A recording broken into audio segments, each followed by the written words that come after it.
Maraming salamat na Visual Corporation, Miss Lalaine. Okay, eto po, may makakapanayan po tayo ngayong umaga, no? Isa po siyang... Nandiyan na ba si Sir? Nandiyan na, okay. Rekta na po tayo. Okay, sa punto pong ito, makakapanayan po natin ang owner ng Links Digital. Siya rin po ay Sovereign Seal of Business Triumph and Remarkable Achievers Awardee, Sir Mark Santillan. Magandang umaga po sa inyo. Yes, sir. Good morning po. Good morning to everyone po sa nakikinig. Good morning po. Okay, pasensya na po kayo sa... medyo nagkaroon kami ng technical problem kanina, so medyo naghintay kayo ng konti. Connected po tayo ngayon, ano? Naka-live din po tayo sa Europa. Napapakinggan ng ating mga kababayan na mga Pilipino doon sa pamamagitan ng Radyo Pilipino Paris. Welcome po, Sir Mark Santillan sa KNB News or TV Philippines. Thank you so much, sir. It's a pleasure to be here po today. Okay. Can you tell us about this, ito pong business ninyo, no? Ano po itong Links Digital? Maaari nyo po bang ipakilala sa publiko ito? Ayan, sir. So, Sir Audrey, actually, I started po as a freelancer before. Before pandemic came po, freelancer po ako as virtual assistant, graphic designer, and then, when the pandemic came po, that's the time po that I decided to put up this Links Digital, which is a virtual freelance agency po that helps businesses po, small, medium, and enterprise businesses po ang tinutulungan po namin to market po their businesses online. So, bakit po nagkaroon ng Links Digital? So, during pandemic po, number one po na challenge po ng mga businesses is how to acquire clients. Of course, sobrang hirap po magkaroon ng clients during that time. So, that's the time na I decided to put up this Links Digital po. Dahil po, I really wanted to help small businesses po. Siyempre po, sa panahon po ng pandemic, that time po nagkaroon tayo ng transition from physical or traditional businesses into the online world. So, noong mga panahon na po yun po, ang kailangan po natin is online marketing. So, lahat po kasi nasa online na, bagoong, mga crabs, lahat po nasa online na. So, with Links Digital po, we do help businesses po to target their market po talaga. We do ads, lahat po ng ginagawa po namin is to help businesses po. So, kaya po siya may Links Digital because we wanted to help the businesses to link to their target market. Okay. So, pasensya ka na, hindi po ako well-versed pagdating sa digital marketing. So, if I understand correctly, ito po yung ibig sabihin. Kapag may kliyente po kayong mga negosyo, halimbawa, yung mga konektado po ditong mga kumpanya, sila po yung ipag-converge nyo, ililink, isasama, ipapakilala sa isa't isa. Tama po ba? No, sir. For example, sir, we have the business for mga salon po. So what we do is we do an ads, we do digital marketing para po makita or maging visible po siya sa online. Okay. Para yung mga gusto magpa-salon, parang ganun po. Parang boosting. Yes po, yes, okay. Like that po. Kumbaga, pinaparami nyo yung mga taong makakaalam doon sa may yes, sir. Business yes. nila. Okay. Yeah. In short, sir, we do help businesses for their online presence po. Ma-boost yung online presence nila. So targeted market nila. Yes po, yes. Okay. Sir Mark, do you have any background sa web design or computer science degree? Paano mo naintindihan to? Paano mo nalaman? Actually, sir, ang course ko po is education. So, masyado siyang malayo sa ginagawa ko po ngayon. Pero sir, during high school kasi sir, it's really into my interest na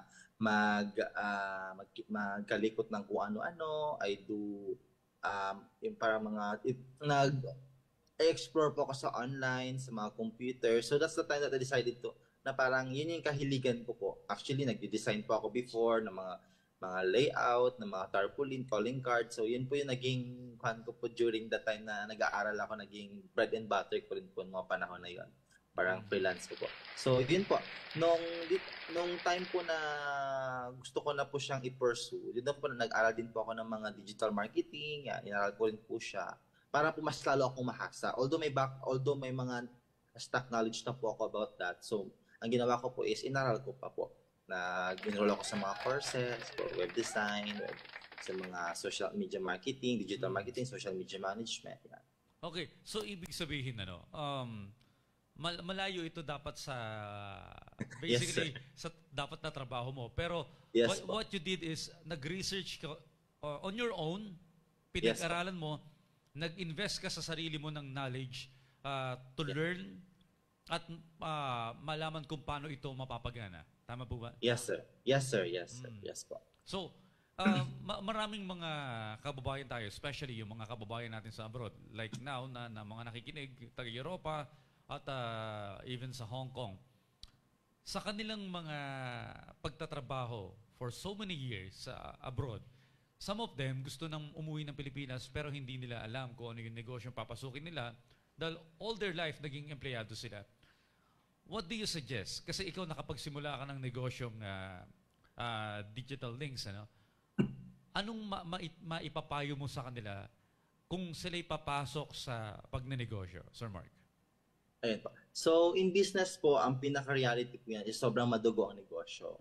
But, Madugo. it just, napapagaan lang po yung trabaho kapag gustong-gusto mo yung ginagawa mo. So, ang, ano ko po, based on my experience ko po, ang pinaka-suggestion ko, mabibigay ko pong advice is, yung business po na papasukan po ninyo, as much as possible po, kailangan po, yun po yung nasa heart po ninyo. It's your passion. Kasi, kahit gaano po kahirap yung pagninegosyo kapag nandun po yung willingness niyo, nandun yung kagustuhan ng puso niyo po.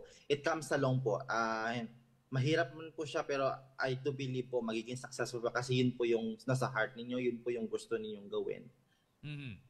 Ngayon, gaano ka-importante po yung naiintindihan mo, sinabi mo, no? Well-research ka, nag-invest ka sa mga online training, just to understand itong gagawin mong negosyo. Gaano ka-importante yung product knowledge sa isang magnenegosyo? Halimbawa ako magnenegosyo ako ng mga mineral water, yung packaging, yes, yung naiintindihan mo every detail ng iyong negosyo. Gaano po kahalaga yon?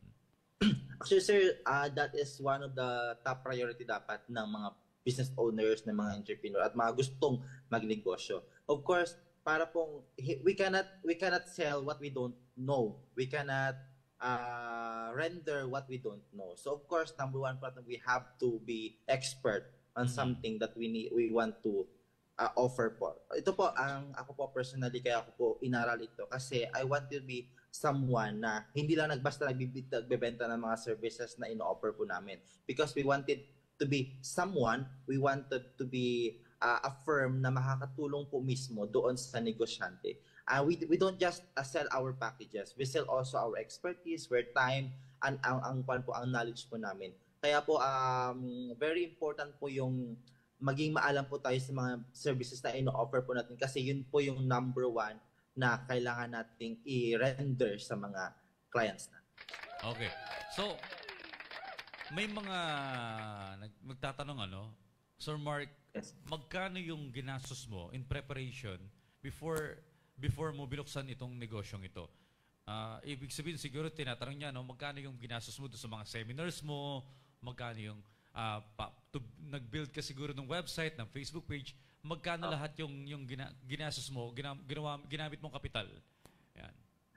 So, as a business owner po, we have to be resourceful. Ako po yung tipo ng tao na as much as possible na meron tayong makukuhang free na resources, ginagrab ko po tayo, at especially po kung makakatulong po ito sa akin to acquire knowledge. So, ngayon po kasi very accessible na po yung mga free courses. Dati po kasi, on my experience po, minsan nagbabayad pa ako ng 9,000, may 1,500. Pero po ngayon po, good thing po is we have free courses na po. Especially po sa Google Courses, marami na po yung mga free courses na binibigay na you can study for free.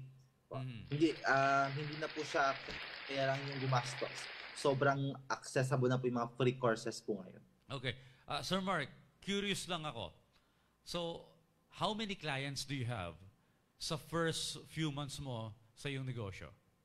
Actually, sir, I started with during the pandemic po. We have nung first month po, I have 5 clients. Mhm. Actually po, ang target ko po lang dapat 10. Sabi ko kasi sa sarili ko, I need to have 10 clients in the first month. Pero of course, siyempre, di po ganun kadali dahil pandemic. So I have 5 clients na ngayon, ang 4 po ay clients ko pa rin po. Then yung isa po kasi is nag-ano na po siya. Parang pahinga muna kasi nga po may mga problem ganun. Okay. And then on the first next quarters, we have acquired more than 20. And then doon na po, that's the time na nag-hire na po ako ng mga iba po pong mga graphic designers, Mhm. po, website developer. So ina-outsource mo yung mga ibang Yes. services kagaya Yes ng po. graphic designer. Okay. Yes po. Eto bang negosyong to, will this work kung ang client mo politiko? Lalo na ngayon mag-e-election na. Yes, sir. Actually, we are actually having a brainstorming with my team just a few days ago.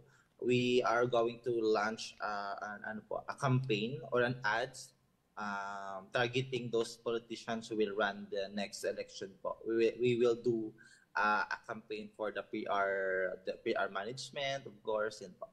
Yes po. Okay. So pwede kayong i-refer namin halimbawa sa politiko Yes, sir. Yes para po. kunin yung inyong services. Okay. We Okay. have that.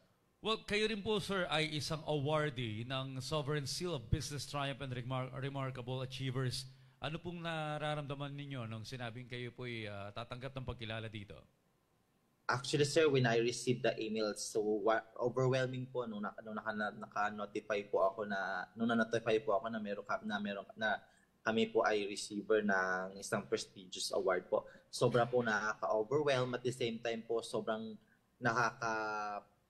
grateful lang po kasi, di ba, we are just starting the business, but then here we come, we have the recognition na matatanggap po na talagang such an inspiration po para po mag-strive pa po kami sa aming mga ginagawa po ngayon. Ayan. Magkikita-kita po tayo, no? So Wednesday na yata, tama ba, sir? Yes po. Opo. Sa susunod na Wednesday na sa Dusit Tani. Yes, sir. Sa Yes Makati. po. So I'll see you there, sir. Again, Alright, sir. before we let you go, sir, any advice sa ating mga kababayan sa abroad, ano? Kung gusto mo i-promote yung negosyo, pakita natin sa monitor, Sir Johnny, yung kanyang page, ano? Please invite our viewers na baka possible client sila at kailangan ng services ng digital Links Digital Marketing Agency. Go ahead, sir.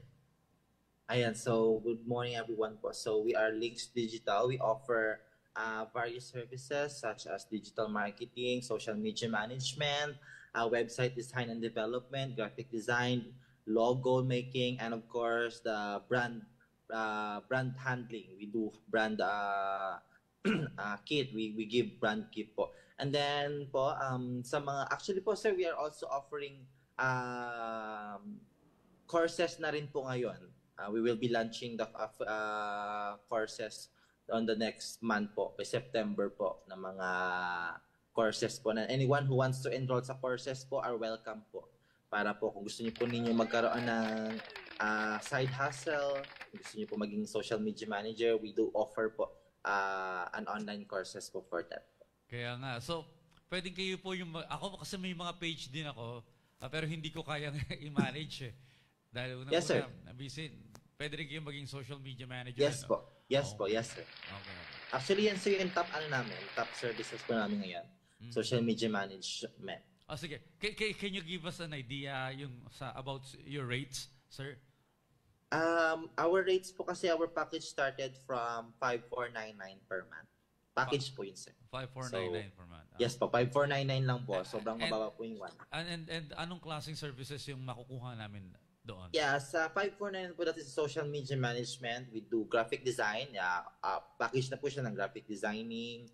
We have the ad setup. Yan, kami na po magagawa ng mga ad setup po ninyo, ads creatives. We do market research.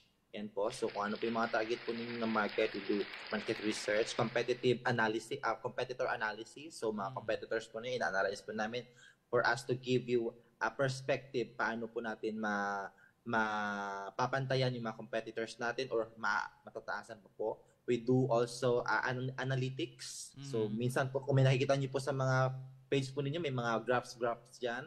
So hindi lang po siya hindi lang po siya green and red. May mga ano po yan siya, may mga data behind that. Mm. We also have on our package po yung posting. Yan, number one po yan kasi a lot of businesses po, business owners ay nakakalimot po mag-update ng page nila. So kami na mag-post niyan. And we have also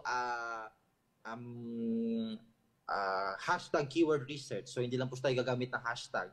It is keyword research optimized na po yun siya. So and we also have the what we call this, the group link. So we will be posting your postings po doon sa mga appropriate na groups. Mm. Okay. Yes. Personal question, kasi hindi talaga ako well-versed sa paggamit ng mga social media. We've created a Facebook page, a political Facebook page 5 years ago. So, at first, sa rate ng dami ng followers niya, umaabot na siya ng 500,000 followers.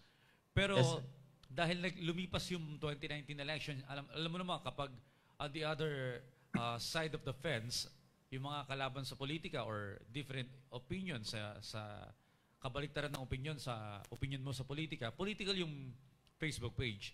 Ang nangyari, na-report kami, nagkaroon ng mga violation. So, bumaba yung aming engagement. Tapos yung followers namin, na-stuck na lang sa 112,000 followers. Yes, sir. May chance ba na maibalik mo yung dating sigla nung page na yon?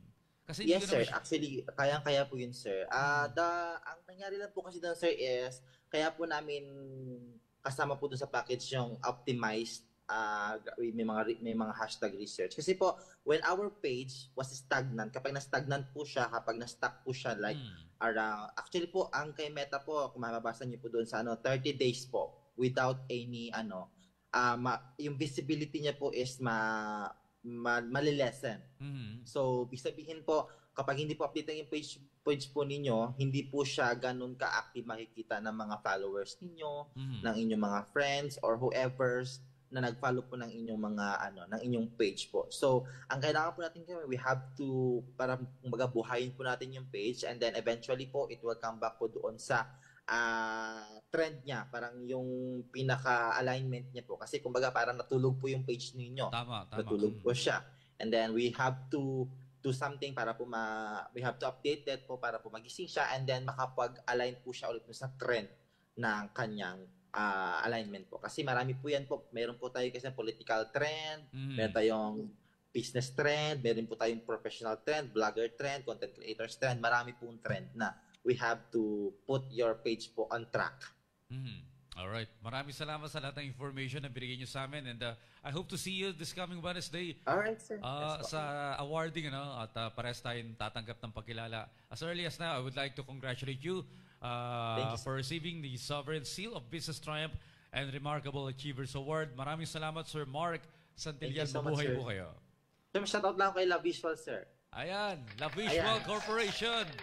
Shoutout ko lang po sila sa Visual Corporation, sa Sovereign Awards po. Ma'am Lane, thank you so much po for the recognition. Maraming salamat po, so much, Sir Mark Galvez. I'll see you on Wednesday. Thank you so much. Alright. Okay, sa